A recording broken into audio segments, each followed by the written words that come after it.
Hun skal altså måske forbedre sig i sidste runde her. Darja Klishina, som har opnået storstjernestatus både i Rusland og i atletikkredsene.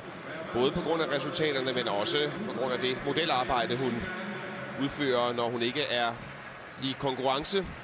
6.56 er lige på vippen, som sagt. Den finalegivende 8. plads, jeg vidst, men der skal en forbedring til for EM-guldvinderen fra sidste år i Paris. Tidligere juniorverdensmester og skuffede en lille smule i Daegu i VM udendørs med en 7. plads. Men her kommer hun rigtig langt.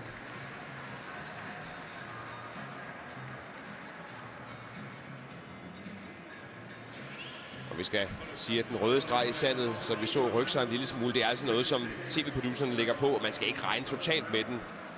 Det her er en klar forbedring af Klishina. Ja, hun lægger 9 centimeter på, og hun hopper op fra en 8. til en anden plads, og så bør Klishina også være finaleklar.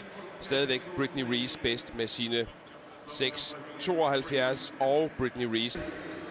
Men Ivanova må have et bedre andet forsøg. 6.60 havde hun, hvad havde Maimelis? Hun havde ikke nogen andre, så derfor Klishina ligger allerede i finalefeltet, men tager alligevel til sidste spring. Det var en skuffelse for tyrkerne, det her. Ja, det var helt klart deres bedste bud på en i hvert fald på kvindesiden. Fremskudt placering hos kvinderne. Så det var skuffende.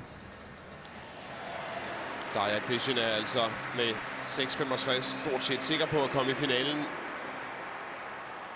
Og langt overtrådt af Klishina. Det